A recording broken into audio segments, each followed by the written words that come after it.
은행 위기에 대한 이야기가 벌써 오래전부터 나오기 시작했습니다.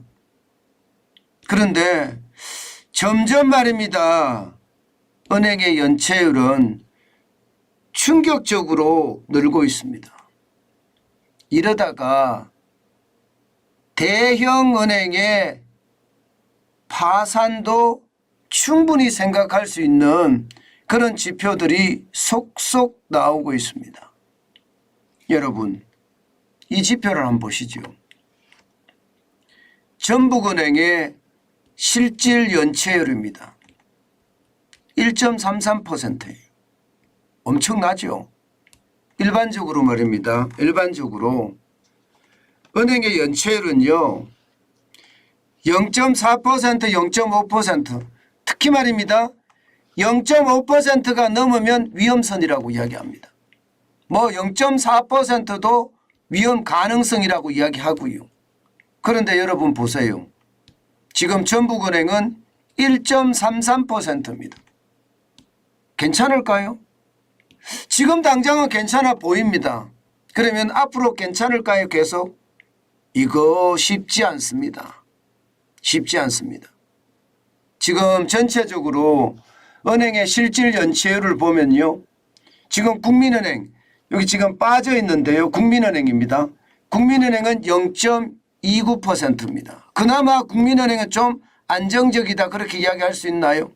그러나 신한은행, 하나은행, 우리은행을 보면요. 0.36, 0.35, 0.37입니다. 0.4에 근접합니다. 0.4에서 0.5가 되면 위기라고 제가 말씀을 드렸잖아요. 그런데 점점 다가가고 있습니다. 속도가 신한이나 하나나 우리나 굉장히 빠르고요. 여기에는 지금 표현이 안 돼 있지만 농협 같은 경우는요. 0.5를 넘어서는 경우도 있습니다. 지금 제일 걱정되는 게 말입니다. 지방은행과 농협은행이라는 이야기까지 나올 정도예요.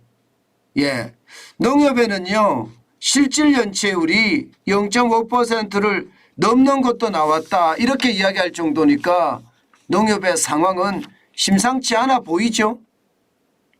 전체적으로도 말입니다. 여러분. 지금 국민은행이 0.29고요. 신한은행이 0.36, 하나은행이 0.35, 우리은행이 0.37이잖아요. 이것도 안심할 수준이 아니에요. 왜 안심할 수준이 아닌가 하면 말입니다. 이게 여러분 쉽게 말하면 연체를 탕감했어요. 보시는 것처럼 말입니다. 2023년 1분기예요. 올해 1분기에 3조 8천억 원의 연체를 탕감했습니다. 연체를 탕감했다. 이거보다는 연체 채권을 팔아버렸다. 이렇게 생각하면 됩니다. 그리고 2023년 2분기에는요. 여러분 5조 3천억이라는 어마어마한 금액을 여러분 연체를 탕감했어요. 이게 부실채권을 팔았다는 이야기거든요. 1분기에 비해서 2분기에 지금 성장률이 증가율이 39.5%예요. 39.5%. 아니 부실채권을 이렇게 팔아버리고 나머지를 가지고 계산을 하니까 연체율이 떨어진 거라는 뜻이에요. 문제는 여러분 2분기의 신규 연체 규모를 보세요. 지금 탕감 액수보다 훨씬 많습니다. 2분기에 부실채권을 팔은 것이 5조 3천억 원인데 2분기에는 5조 9천억 원이에요. 신규 연체가 늘어나는 속도가 굉장히 빠르다는 이야기죠. 그러면 여러분 이게 안전한 수치일까요? 이 수치가 안전한 수치일까요? 제가 봐서는 안전한 수치로 안 보입니다. 국민은행이 0.29도 안전한 수치가 아닌 것처럼 보이고요. 신한은행은 0.36, 하나은행도 0.35, 우리은행도 0.37인데 이게 안전하게 안 보이는 겁니다. 위험선인 0.5에 근접할 가능성도 충분히 있다는 이야기죠. 충분히 있다. 그렇기 때문에 위협의 강도는 저는 굉장히 크다고 봅니다. 실질적으로 말입니다. 은행이 발표하는 이 지표, 국내은행의 원화대출 연체율 6월 현재 0.35%거든요. 5월에 0.40%에서 0.35%로 떨어졌다고 좋다, 이렇게 할 것이 아니라는 거예요. 부실채권을 떨어냈기 때문에 원화대출 연체율을 줄인 것이지 실질적으로 말입니다. 은행의 손해를 줄인 것은 아니다. 뭐 은행은 예대 마진율을 높여서 이익을 많이 내니까 연체가 좀 늘어나도 괜찮겠지 하지만요, 이게 점점 쌓이고 쌓이면요, 거기에 대한 충격은 당연히 저는 올 수밖에 없다고 생각을 합니다. 물론 2009년 글로벌 금융위기 때처럼 1.67%까지 넘어가지는 않겠지요. 2013년 8월에 보면 1.13이거든요. 그때만큼은 가지 않겠죠. 그렇지만 은행의 위기는 점점 다가온다, 저는 그렇게 생각하는 겁니다. 일단 지방은행은 1.33이니까 굉장히 빠른 속도로 지금 다가오는 거고요.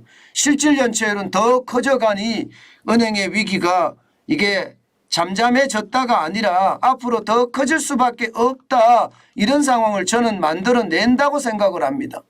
그만큼 상황이 굉장히 나쁘다, 이렇게 보는 거죠. 가계대출을 볼까요?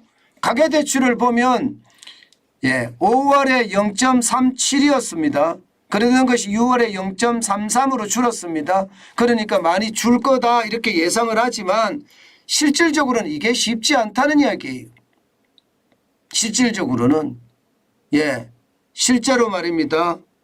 부실채권을 팔아버렸으니 연체율이 줄어드는 것이지 실질적으로 연체율이 줄은 것은 아니다, 그 말씀을 자꾸 드리는 겁니다. 게다가 0.37이라는 숫자, 5월에 0.37이라는 숫자는 굉장히 위험한 수치까지 올라갔다는 뜻이에요.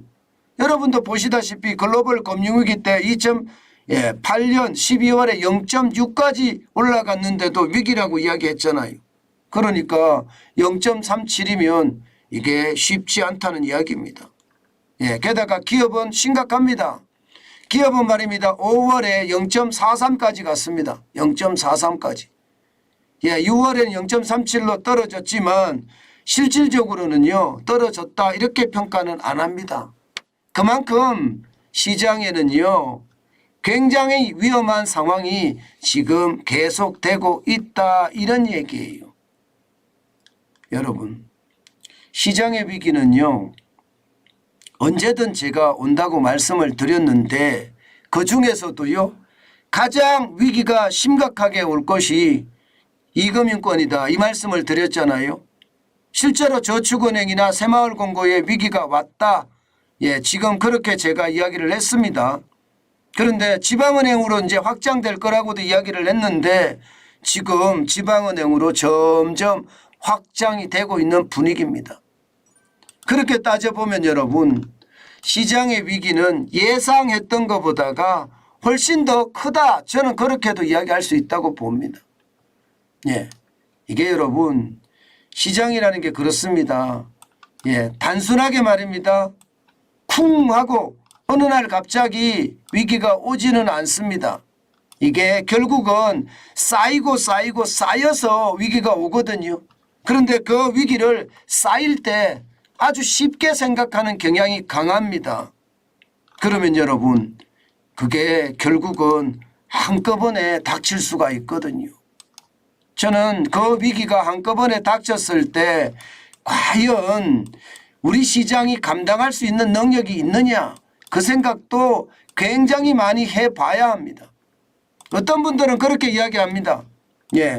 제가 계속 비관적으로 너무 이야기를 한다, 그렇게 이야기를 하지만 실질적으로 말입니다. 실체를 보면 그렇지도 않아요. 왜 제가 비관적으로 이야기 안 하나 한다고 제가 안 하나 하면요, 이게 결국은요, 시장 전체로 점점 커지거든요. 작은 위기가 계속 커지고 있는 것 보면 그 위기의 강도는 굉장히 세진다, 저는 그렇게 지금 계속 평가하고 있는 겁니다. 여러분에게 제가 말씀드렸던 것이 사실 대부분 현실이 되잖아요. 현실이.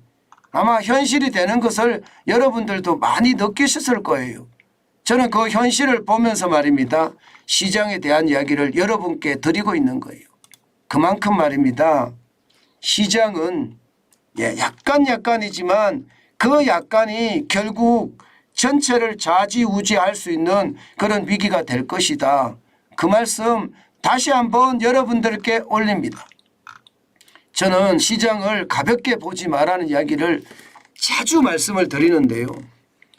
실제 시장을 가볍게 봐서는 절대 안 되겠다.